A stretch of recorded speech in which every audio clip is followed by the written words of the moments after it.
میرے دوست شبلی فراز صاحب نے بعض باتیں کہیں اپنی تقریر کے اختتام میں. ایک تو پنجاب کے حوالے سے انہوں نے اپنی بڑی بے چینی اور بے کلی کا اظہار کیا. بہتر ہوتا کہ وہ اپنے صوبے کے احوال و قوائف پہ کوئی بات کرتے. دوسرا انہوں نے یہ فرمایا کہ دوسروں کے گھروں میں گھسنا، لوگوں کی پکڑ دکڑ کرنا، لوگوں کو جیلوں میں ڈالنا یہ جمہوریت نہیں ہے. میرا خیال ہے کہ یہ اگر حقیقت ان پہ کوئی سال دو سال پہلے منکشف ہو جاتی تو شاید انہیں یہ دن نہ دیکھنا پڑتا. پھر انہوں نے یہ فرمایا جی کہ یہ سارا کچھ جو ہوتا ہے، اس طرح کی جو حرکتیں ہوتی ہیں، یہ صاحب میں آپ کو روکنا نہیں چاہتی، لیکن اگر وزیر قانون یا کوئی اور اپنے اپوزیشن کو کہہ دیں کہ اندر آ جائیں، حوصلہ رکھ کے ایک دوسرے کی بات سنیں تحمل سے. جی ہاں جی آپ نے اپنا کام کرنا ہے. جی شکریہ. تو انہوں نے کہا جی کہ پنجاب میں فسطائیت ہے اور ڈکٹیٹرشپ ہے. میں اس پہ بھی کوئی اظہار خیال نہیں کرنا چاہتا، کیونکہ ان کے پیمانے کے مطابق اگر ہم آج کے دور کو دیکھا جائے تو صورتحال ان کو زیادہ اچھے طریقے سے سمجھ آ سکتی ہے. میری گزارش یہ ہے کہ میں اپنے برادر عزیز فیصل واڈا نے ایک بڑا امپورٹنٹ ایشو کھڑا کیا ہے، اور یہ امپورٹنٹ ایشو اس لیے نہیں ہے کہ جس شخص نے یہ معاملہ اٹھایا ہے اس کا نام فیصل واڈا ہے یا اس کا تعلق کسی خاص جماعت سے ہے یا نہیں ہے. میں سمجھتا ہوں کہ اس پارلیمنٹ اس ایوان کا رکن، اس سینٹ کا رکن، ایوان بالا کا رکن، چاہے یہاں بیٹھا ہو یا وہاں بیٹھا ہو، خدا کرے کہ آپ پہ بھی یہ دن نہ آئے کبھی. تو یہ معاملات جو ہیں ان کو میرا خیال ہے سیاست کی اینک سے ہٹ کے دیکھنا چاہیے، کیونکہ ایک پارلیمنٹیرین کے بارے میں جو سلوک روا رکھا جاتا ہے وہ پارلیمنٹ کے بارے میں روا رکھا جاتا ہے، اور جو پارلیمنٹ کے بارے میں روا رکھا جاتا ہے اس کا مطلب یہ ہے کہ وہ 25 کروڑ عوام کے بارے میں روا رکھا جاتا ہے. یہاں ہر شخص جو بیٹھا ہوا ہے، irrespective of the fact کہ وہ ادھر بیٹھا ہے یا ادھر بیٹھا ہے، وہ عوام کی نمائندگی کرتا ہے، اور اس کا احترام اسی حوالے سے کیا جانا چاہیے، ہونا چاہیے. ابھی جو خبر آئی رؤوف حسن صاحب کے بارے میں رؤوف حسن صاحب کو ذاتی طور پہ جانتا ہوں، میرے بڑے قریبی دوستوں میں سے ہیں، بلکہ ایک ایسے خاندان سے تعلق رکھتے ہیں جس کے ساتھ ہمارے خاندانی مراسم ہیں.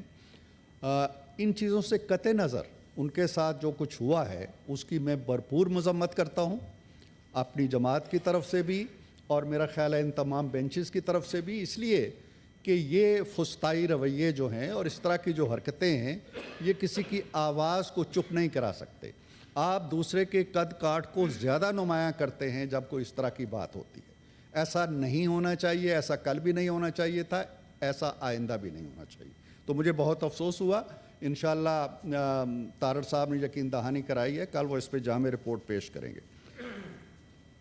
میڈم چیئرپرسن عدلیہ کے حوالے سے اگر بات کی جائے تو ہماری عدلیہ کا ایک کردار تو وہ ہے جو اس نے آئین کے بارے میں روا رکھا پچھلے 76-77 سالوں کے دوران. اس کا ایک کردار وہ ہے جو اس نے آئین شکنوں کے بارے میں روا رکھا. اس کا ایک کردار وہ ہے جو اس نے جمہوریت کے بارے میں روا رکھا. اس کا ایک کردار وہ ہے جو اس نے جمہوریت شکنوں کے بارے میں روا رکھا. اس کا ایک کردار وہ ہے جو اس نے سیاست کے بارے میں روا رکھا، اور ایک کردار وہ ہے جو سیاستدانوں کے بارے میں روا رکھا. آپ دیکھیے کہ جب بھی آئین توڑا گیا، میڈم چیئرپرسن، انہوں نے آئین توڑنے والے کے گلے میں پھولوں کے ہار ڈالے، اس کے ہاتھ پہ بیعت کی اور اس کے تمام اقدامات کو جائز قرار دیا، اور اسے لکھ کے دیا کہ آئندہ بھی اس آئین کے اندر اگر کوئی توڑ پھوڑ کرنا چاہتے ہو تو تمہاری مرضی ہے، جو مرضی ہے کر لو. اور انہوں نے اپنی مرضیاں کی. اسی طرح جب بھی جمہوریت کشی ہوئی انہوں نے جمہوریت کشوں کا ساتھ دیا. اور سیاستدان ڈے 1 سے جب مولوی تمیز الدین کی اسمبلی توڑی گئی تو وہ ایک رکشے میں بیٹھ کے برقع پہن کے کورٹ پہنچے تھے. یہ بھی اجازت نہیں تھی کہ وہ کورٹ پہنچ سکے، ان کے راستے روک لیے گئے تھے. تو یہ داستانیں بڑی پرانی ہیں. تو عدلیہ نے جو ایک ایگزامپل سیٹ کی شروع میں ابتدائے کار میں ہی پہلے 6-7 سالوں کے اندر کہ جی ایک نظریہ ضرورت بھی ہوتا ہے، اور اس نظریہ ضرورت نے ہمیشہ جمہوریت کا سر کچلا، ہمیشہ آئین کا سر کچلا، ہمیشہ سیاستدانوں کا سر کچلا، اور ہمیشہ سیاسی جو اقدار ہیں ان کا سر کچلا۔ جناب چیئرپرسن، ایک ہوتا ہے عدالت کا فیصلہ۔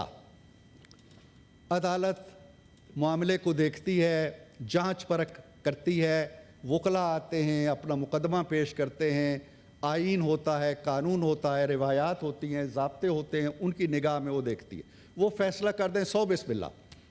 لیکن انہیں یہ استحقاق کس نے دیا ہے کہ چلیں آپ نے تنخواہ نہ لینے پہ، بیٹے سے تنخواہ نہ لینے پہ آپ نے گھر بھیج دیا، چلیں بھیج دیا، اس نے مان لیا، وہ گھر بھی چلا گیا اپنی وزارت عظمیٰ چھوڑ کے، آپ کو کس نے یہ استحقاق دیا تھا کہ آپ اس کے ماتھے پہ سسیلین مافیا کا داغ چپکائیں؟ یہ کس نے کہا تھا آپ کو؟ آپ کو کس نے کہا تھا کہ اس کو گاڈ فادر کا نام دیں؟ آپ کو کس نے کہا تھا کہ اس سینیٹر کو آپ پراکسی کہیں؟ یہ اختیار آپ کہاں سے لیتے ہیں؟ یہ کون سا آئین ہے؟ کون سا ضابطۂ اخلاق ہے؟ میرے ایک بہت ہی محترم جج صاحب نے 2-3 دن پہلے عطر من اللہ صاحب نے ایک تقریر کی، ایک فنکشن میں، ایک تقریب میں فیڈرل جوڈیشل اکیڈمی میں، اور انہوں نے فرمایا کہ اگر ہم امام ابو حنیفہ رحمۃ اللہ علیہ کے ضابطۂ اخلاق پر عمل کریں اور اس کو اپنا لیں تو ہماری عدلیہ میں انقلاب برپا ہو جائے گا۔ کہاں امام ابو حنیفہ؟ آپ تو کارنیلیس نہیں بن سکے، آپ تو بھگوان داس بھی نہیں بن سکے۔ آپ نام لیتے ہیں امام ابو حنیفہ کا، امام ابو حنیفہ کو کیا کیا سزائیں نہیں ملی، کوڑے تک کھانے پڑے، انہوں نے منصب قضا قبول نہیں کیا، انہوں نے کہا یہ کام میں نہیں کر سکتا۔ آپ تو اس کے پیچھے بھاگتے ہیں، آپ تو سرنگیں لگاتے ہیں کہ میں کس طرح اس منصب تک پہنچوں، آپ تو کیسے کیسے حربے اختیار کرتے ہیں۔ آپ کہاں، امام ابو حنیفہ کہاں؟ اور امام ابو حنیفہ نے جو ضابطۂ اخلاق چھوڑا تھا اپنے طالب علموں کے لیے، انہوں نے کہا تھا تم میں سے بہت سے لوگ قضا کے منصب پہ بیٹھیں گے، لیکن ان چیزوں کا خیال رکھنا ہے تم نے۔ اور جب خلیفہ منصور نے کہا امام ابو حنیفہ سے، تو ان کا جواب کیا تھا؟ تاریخ کا حصہ ہے۔ آپ نے کہا کہ میں تمہیں بتا دوں، اگرچہ تم مجھ پر بھروسہ کر رہے ہو، میں اگر خوشی سے بھی یہ عہدہ قبول کر لوں تو بھی کوئی مقدمہ آیا تو تمہارے خلاف فیصلہ دینے سے گریز نہیں کروں گا۔ بادشاہ وقت کے منہ پہ کہا، اور اگر مجھے یہ دھمکی دی جائے کہ اس فیصلے سے باز آ جاؤ ورنہ تمہیں دریائے فرات میں غرق کر دیا جائے گا، تو میں فیصلہ بدلنے کے بجائے دریائے فرات میں غرق ہو جانے کو ترجیح دوں گا۔ دس از امام ابو حنیفہ۔ کن کا نام لیتے ہیں آپ اپنے کردار و عمل کو دیکھیں، آپ اپنے اخلاقیات کو دیکھیں۔ امام ابو حنیفہ کا قول ہے کہ اگر جج غصے میں ہو تو اسے کرسی سے اٹھ جانا چاہیے اس وقت، اگر جج غصے میں ہو تو اسے فیصلہ نہیں کرنا چاہیے۔ آپ کے منہ سے کف نکل رہی ہوتی ہے، آپ ریمارکس دے رہے ہوتے ہیں، آپ کے ماتھے میں شکنیں پڑی ہوتی ہیں، آپ اپنے قلم چلانے کے بجائے زبان آپ چلا رہے ہوتے ہیں۔ میں میڈم چیئرپرسن دعوے سے کہہ سکتا ہوں کہ اگر پچھلے 8-10 سالوں کے ان کے ارشادات آپ جمع کر لیں، ان کے ملفوظات جمع کر لیں، ان کے ریمارکس جمع کر لیں، تو جو PLD کی موٹی موٹی کتابیں ہیں نا فیصلوں کی، ان سے بڑی کتابیں مرتب ہو جائیں گی۔ آپ اتنا زیادہ بولتے ہیں۔ آپ کل ایک محترم جج صاحب نے کیا کیا چیزیں کہی ہیں۔ انہوں نے کہا کہ جی یہ 18 گریڈ کا فرد جو ہے یہ اپنے آپ کو کیا سمجھتا ہے۔ ان کے الفاظ تھے کہ ISI کے سیکٹر کمانڈر پر ریمارکس دیتے ہوئے کہا کہ سیکٹر کمانڈر چاند پر رہتا ہے، کیا حیثیت ہے اس کی؟ ایک گریڈ 18 کا ملازم ہوگا، ان کو اپنی اوقات پتہ ہونی چاہیے۔ مجھے ISI کے اہلکار سے کوئی ہمدردی نہیں ہے، لیکن وہ ایک انسان ہے، وہ گریڈ 18 کا ہے یا گریڈ 1 کا ایک نائب قاصد ہے، وہ اتنا ہی محترم ہے جتنا آپ محترم ہیں. آپ کو کس نے یہ استحقاق دیا ہے؟ جب آپ یہ کہتے ہیں کہ جی ہماری عزت کی جائے، توہین عدالت کے نوٹس ہمیں دیتے ہیں اس لیے کہ آپ کی عزت پہ ایک حملہ ہو گیا. کوئی شخص عدلیہ کی توہین نہیں کر سکتا. کوئی شخص عدلیہ کے بارے میں کسی طرح کا نازیبا تاثر نہیں دے سکتا. اگر جج ان کا کردار و عمل بول رہا ہے، اگر جج انصاف دے رہے ہیں، اگر جج کسی چیز کو خاطر میں نہیں لاتے. اب معاملہ یہ ہے کہ جن 6 جج صاحبان کا ذکر ہو رہا ہے، ان 6 جج صاحبان نے جن چیزوں کا ذکر کیا ہے وہ 1 سال پرانی ہیں. وہ 1 سال تک انہیں یاد نہیں آئی ہیں کہ ہمارے گھر میں سے ایک کیمرہ نکلا تھا یا ہمارے فلاں بندے کو کسی نے پکڑ کے ٹارچر کیا تھا. اللہ اکبر، اللہ اکبر، اللہ اکبر، اللہ اکبر. اشہد ان لا الہ الا اللہ، اشہد ان لا الہ الا اللہ،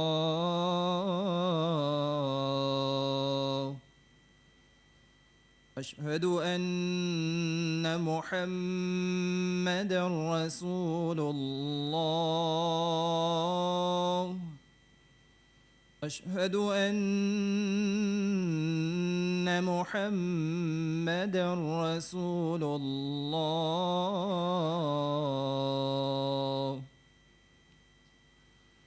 حی علی الصلاة،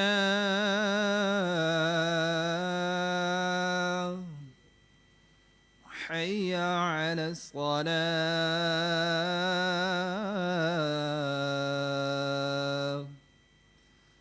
حی علی الفلاح،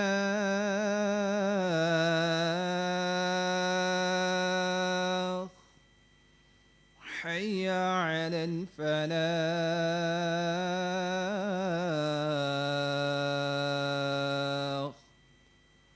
اللہ اکبر، اللہ اکبر، لا الہ الا اللہ.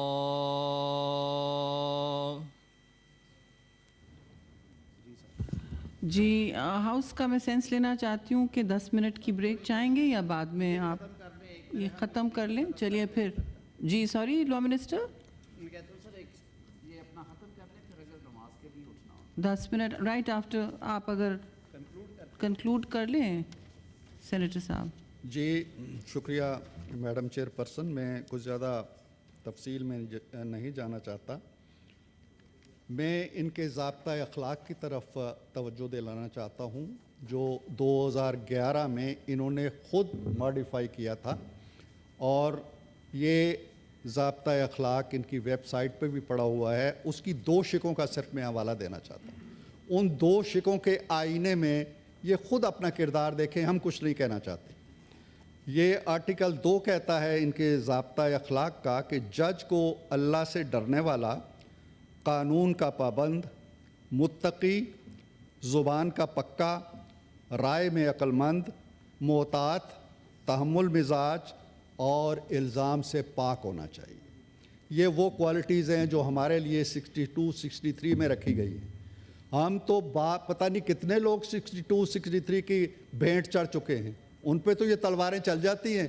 یہ جو 62 63 ان کے اپنے لیے ہے، یہ کتنے ججوں پہ لاگو ہوا ہے؟ اور پھر کہتے ہیں کہ انصاف کرتے ہوئے اسے مضبوط ہونا چاہیے. خود اپنے الفاظ ہیں ان کے، لیکن کھردرا مزاج نہیں ہونا چاہیے. یہ وہ خود کہہ رہے ہیں اپنے بارے میں کہ کھردرا مزاج نہیں ہونا چاہیے، نرم خو ہونا چاہیے. یہ نرم خوئی ہے کہ آپ بات بات پہ کہتے ہیں وزیر اعظم کو بلائیں گے. وزیر اعظم کو آپ اس طرح بلاتے ہیں جس طرح کوئی بیوروکریٹ جو ہے وہ بیل دبا کے اپنے نائب قاصد کو بلاتا ہے کہ چائے لے کے آؤ. یہ اوقات آپ نے رکھی ہوئی ہے اس کی. اور پھر کل یہ بھی فرمایا گیا کہ جی اگر ہم وزیر اعظم کو بھی بلائیں گے اور ہم کابینہ کو بھی بلائیں گے، پوری کابینہ ان کے سامنے صف بستہ ہو کے کھڑی ہو جائے گی. کل آپ کہیں گے جی کہ انہوں نے تقریریں کی ہیں اور ہم پوری سینٹ کو بھی بلائیں گے, 100 بندے آ کے کھڑے ہو جائیں ہمارے سامنے, اور میڈم چیئرپرسن کو بھی بلائیں گے کہ ان کی سرکردگی میں کیوں ہوا ہے یہ سارا کچھ. ایسے نہیں ہونا چاہیے. آپ اپنی حدود و قیود کا خیال رکھیں. اور پھر آخری ایک شک ہے ان کی آرٹیکل 5 ہے کہ جج کا عمل عوام کے سامنے ہوتا ہے, اس لیے اسے وہ تمام شہرت مل جاتی ہے جو اس کے لیے ضروری ہے, سو اسے شہرت کے پیچھے نہیں بھاگنا چاہیے. یہ جو ریمارکس آپ دیتے ہیں نا, یہ شہرت کے پیچھے بھاگتے ہیں. آپ صبح اٹھ کے اخبار دیکھتے ہیں کہ میری سرخی لگی ہے کہ نہیں لگی. یہ طریقہ کار جج صاحبان کو زیب نہیں دیتا. جج صاحبان محترم ہیں, مقدس ہیں, لیکن اگر آپ کئی منزلہ ٹاورز کو راتوں رات گرا دیں تو بھی ٹھیک, غریبوں کو آپ بے گھر کر دیں تو بھی ٹھیک, آپ 23 لاکھ کیسز چھوڑ کے اپنے الماریوں میں ڈیم بنانے نکل جائیں تو بھی ٹھیک, آپ ایک چلتا چلاتا ایک ہاسپٹل بند کر دیں اپنے بھائی کی خاطر تو بھی ٹھیک, آپ وزیر اعظم کو کہیں جی کہ تم گھر چلے جاؤ تنخواہ نہیں لی تو بھی ٹھیک, آپ ایک وزیر اعظم کو 2 منٹ کی سزا دے کے کورٹ کے اندر کہہ دیں گھر چلے جاؤ تو بھی ٹھیک. ہم کہاں ان ٹھیک کی کھیل کے اندر اپنے آپ کو رسوا کرتے چاہے. یہ ہاؤس جو ہے, پارلیمنٹ جو ہے, مدر آف آل انسٹیٹیوشنز کہلاتی. آپ ماں کے بارے میں بھی ہم قانون بناتے ہیں, آپ کہتے ہیں کہ نہیں یہ ماں غلط کر رہی ہے اس کو پھینک دو. اور پھر یہ ہے کہ جج کے لیے ترازو انصاف کا نشان ہے. جج کے ہاتھ میں ترازو ہے اگر, تو وہ ترازو کے پلڑوں کو جھکنے نہ دے. یہ نہیں کہ ایک کو سسلین مافیا کہے اور دوسرے کو کہے گڈ ٹو سی یو. ایسے تو نہیں جج کرتا نا. ایک جو ہے ہم سے بھی چھینا تھا انہوں نے. صدیقی آپ بات کیجئے پلیز. صدیقی صاحب آپ کراس ٹاک میں نہ پڑیں, آپ بات کیجئے. نو کراس ٹاک پلیز. کہ ایک شخص کہے ابھی 2 دن پہلے ایک شخص 2 دن پہلے کہے کہ جی یہ جو چیف جسٹس ہے اسلام آباد ہائی کورٹ کا, اس کا کردار شرمناک ہے, یہ ٹاؤٹ ہے. یہ کیا واڈا سے کم گالی تھی؟ واڈا نے تو کوئی گالی دی نہیں ہے, واڈا نے تو ایک سوال پوچھا ہے. اگر آپ کے ترازو کے اندر اتنی سکت ہے اور آپ اپنے ہاتھ سے ان پلڑوں کو متوازی رکھ سکتے ہیں, متوازن رکھ سکتے ہیں, تو نوٹس لیں ہر ایک کا. یہ نہ کریں کہ جی یہ مجھے اچھا نہیں لگتا, یہ مجھے اچھا لگتا ہے اس لیے 10 گناہ معاف ہیں, اور یہ کوئی گناہ نہ کرے تو بھی اسے کٹہرے میں کھڑا کر لو. تو عدلیہ کا جو وقار, مقام, تقدس, یہ ساری چیزیں پھوٹتی ہیں عدلیہ سے. اگر ان کا قلم نہ چلے اور ان کی زبان ہی چلے, آپ ہماری گردنیں بے شک اڑا دیں لیکن ہمیں بے لباس تو نہ کریں نا. گردنیں اتاریں, لباس تو نہ اتاریں نا. ہر روز ایک نیا الزام لگ جاتا ہے جی کہ سیاستدان نے یہ کر دیا, اس نے یہ کر دیا. ٹھیک ہے, آپ کے پاس قانون کی طاقت ہے, تجاوزات آپ نے بنا لیے, آپ کے تجاوزات کی حدیں انتظامیہ کے اندر چلی گئی, انتظامیہ کو بے بس کر دیا ہے آپ نے قانون بنا دیے, فیصلے دے دیے جی کہ وزیر اعظم کچھ نہیں کر سکتا. وزیر اعظم کا نام ہے کابینہ اور چیف جسٹس کا نام چیف جسٹس تھا اس وقت. یہ تو اب آ کے 184(3) کے اختیارات انہوں نے تقسیم کیے. اس وقت کہتے تھے نہیں, جو چیف جسٹس ہے وہ اکیلا ہی چیف جسٹس. آپ نے باندھ کے رکھ دیا ہے. آپ نے ایک محسن عزیز صاحب, ایک تبادلہ نہ ہونے پہ یہ پیغام دیا گیا جناب سر عام ایک جج صاحب نے جو رخصت ہو گئے ہیں, عظمت سعید شیخ صاحب نے کہا کہ جا کے وزیر اعظم کو بتا دو کہ اڈیالہ جیل میں بڑی جگہ پڑی ہوئی ہے, ایسے نہ کرے, پروموٹ کرے اس کو. اب میں گواہ ہوں کہ وزیر اعظم نے خط لکھا چیف جسٹس کو کہ جناب علی یہ اس طرح کی زبان آپ کے جج استعمال کر رہے ہیں. آج کا دن ہے, اس خط کا جواب ہی نہیں ملا ہمیں. تو بڑے احترام کے ساتھ اور بڑے ادب کے ساتھ ہم آپ کا بہت ادب کرتے ہیں. آپ خود اپنے ادب کے تقاضوں کو پہچانیں. ہم آپ کا بڑا احترام کرتے ہیں, آپ خود اپنے احترام کے تقاضوں کو پہچانیں. ہم آپ کو سر آنکھوں پہ بٹھاتے ہیں, آپ خود اپنی قدر و منزلت کو محسوس کریں. میں بہت شکر گزار ہوں, آپ نے خاصا وقت مجھے دیا. Thank you very much.